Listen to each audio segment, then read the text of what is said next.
back. So yeah, we it's been a busy summer. I know it's been a busy in a way for you.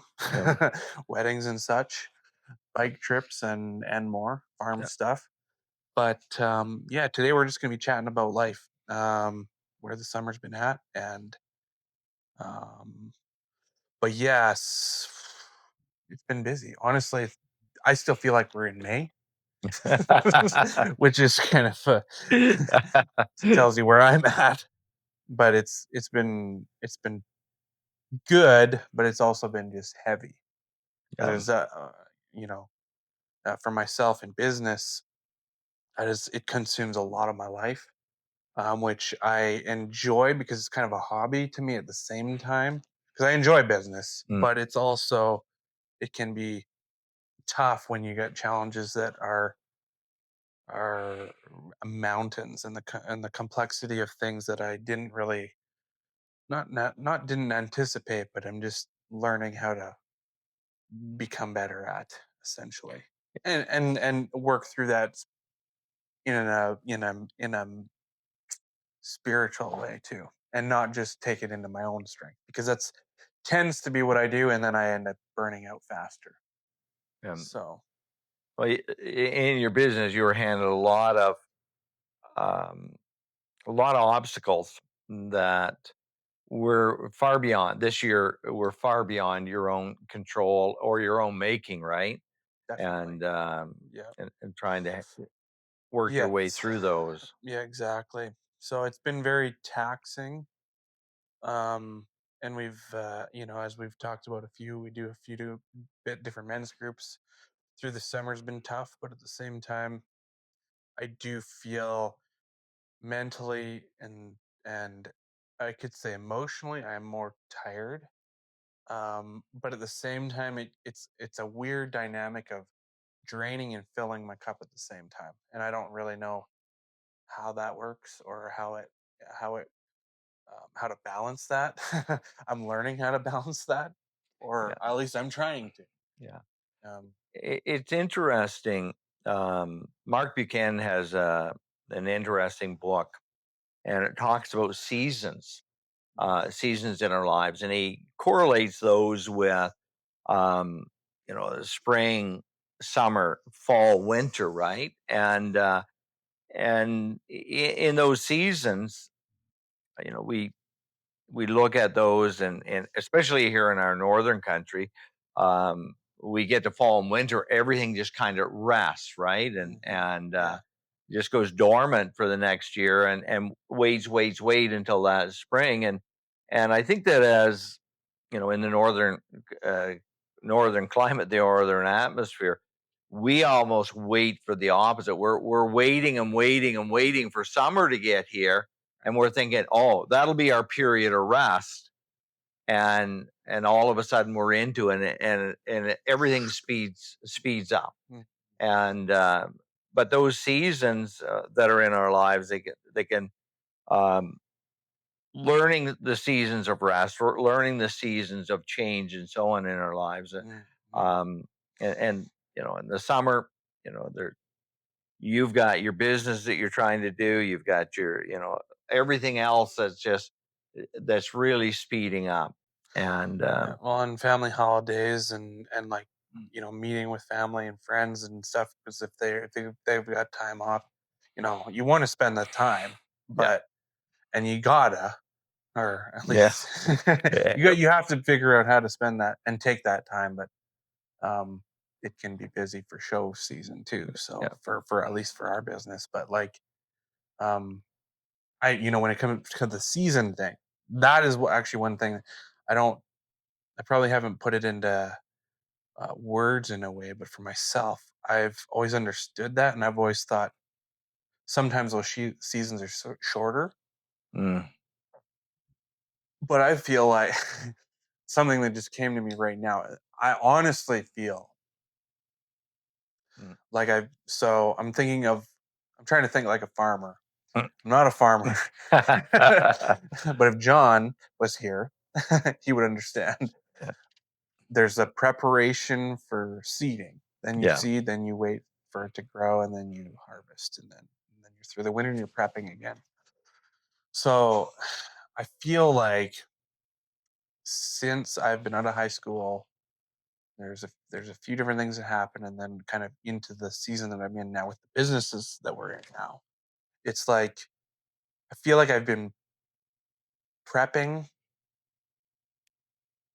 prepping and planting for 10 years now. Mm, So it's been 10 years of that. And I feel like we're kind of in the heat of the thickest part of harvest where it's gonna rain and we need sun, but there's a major crunch push right now. And I don't know how long that's gonna last mm, because I thought this was gonna last only months or a couple years, and we're 10 years in, and I still, but now I feel like it's ramping up to the point of like the pressure is on. So that I think is for myself one of the biggest challenges for me to mentally not become dormant, because it can just be like it's just heavy and I like check out, or become too stressed and yeah, worried, and then I just pour all my time in over here, and then I don't balance my actual life with my wife, anything else. That's where I'm at. yeah. I was thinking of Ecclesiastes chapter 3 in light of that, Mm, as you were talking, and we talked about season. There is an appointed time for everything. There is a time for every event under heaven, a time to give birth and a time to die, a time to plant and a time to uproot what is planted, a time to kill and a time to heal, a time to tear down and a time to build up, a time to weep and a time to laugh, a time to mourn and a time to dance, a time to throw stones and a time to gather stones, a time to embrace and a time to shun bracing, a time to search and a time to give up for as lost. And how often he's going through this whole list, and there are times that there's a time where we search and search, and then all of a sudden we go, yeah, you know what? I'm just going to forget about that, and I'm not going to look for that anymore. And then time a time later, you find what you were looking for, but it's just time to keep and a time to throw away, a time to tear apart and a time to sew together, a time to yeah. be silent, a time to speak, a time to love and a time to hate, a time for war and a time for peace.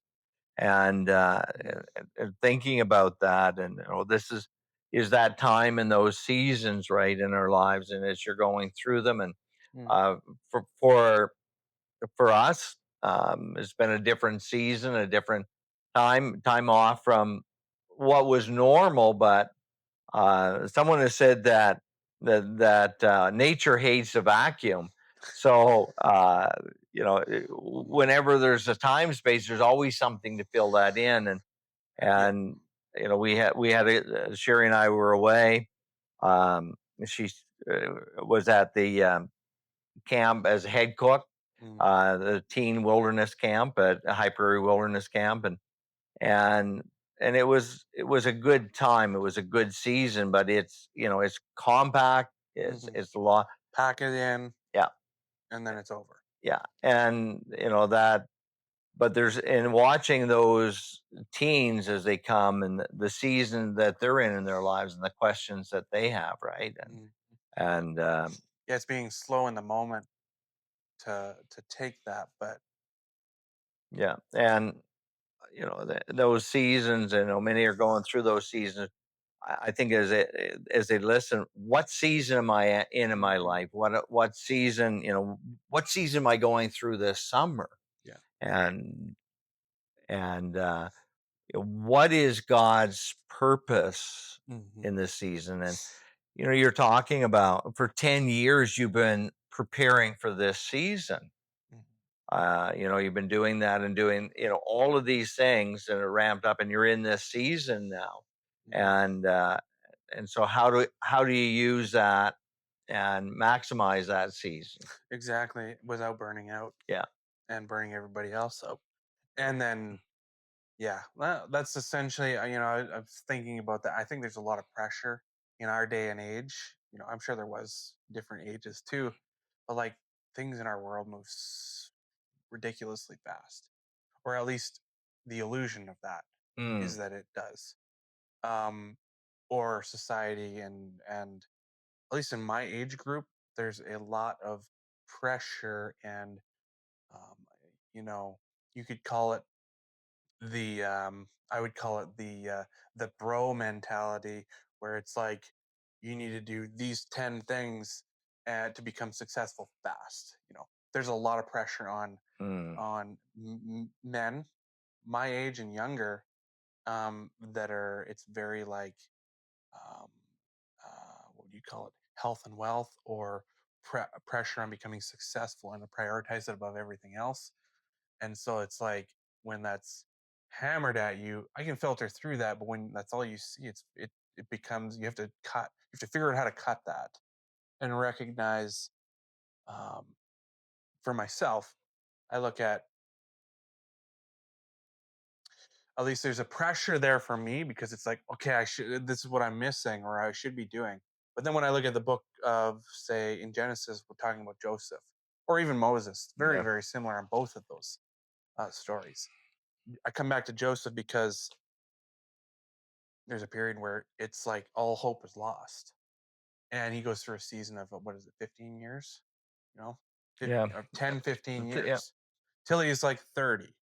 And there's rises and falls, rises, but like in the midst of that, it's preparation. It's a season of preparation. yeah. And to me, I don't know if that's, to me, that's what I feel like I'm going through. I don't I don't know for sure, because I don't know the future. Mm. But I know that that's at least, I can see to an It, extent that that's what that appears. This it, what has it's a a season of preparation for whatever it's For for, whatever it's right? for, and I don't know what that's for necessarily. And you think about, Joseph, you think about Moses, you think, oh, that there were these periods where there was period of testing, there's period of trial, there's period where there's a lengthy period of time where God is preparing them for what He's preparing them for. Exactly, and they couldn't see necessarily what that was, Yeah, because I don't think Joseph knew that he was going to be the ruler of Egypt, just second to Pharaoh. yeah. Um, well, he had a dream that was similar to that. But anyway, it's been a challenge, but those words, that book, that example has Yeah. been at least an encouragement in the midst of all that, and it's at least something to ground myself to. And I think that, with your guys or with others, reminding them too, like, this whole time and season that um, we're in a hurry. Warren Wiersbe wrote a book a number of years ago, and I read it because we live in a world of hurry. Mhm, But he said God is not in a hurry. mhm. The title of it is God's not in a hurry, or God is never in a hurry. And you look at what God does, like, I'm sure that the Egyptians, or that the Israelites were thinking, we need a deliverer and we need him now. Yeah. And it was really 80 years Yeah. from the Mhm. time Moses was born, and his mother saw him as a goodly guy. So what that's Mhm. saying is she saw this potential in him. And then all these adverse circumstances, the Pharaoh says, okay, all of the young males, yeah, let's do away with them. And she hides she hides Moses. And so and it looks like she's losing control when he goes to Pharaoh's house. And so there's 40 years there. Then there's 40 years on the backside of the desert. And, She's just and giving that control to God. yeah. And And that ultimately is like, how do I just continually remember to do that? And that God isn't in the hurry that we think that He is, Mhm, or the hurry that we think that we are, right? And mhm. Yep. and Yep. How can I just let go and let yeah, God? Basically, yeah. that is the core of where I'm at, and learning to do that daily. Mm. not easy to do. Easier said than done. Yeah. Anyway, thanks for joining us on today's episode. Yeah. And we'll yeah, we'll see where we go from here. Um, truth be told,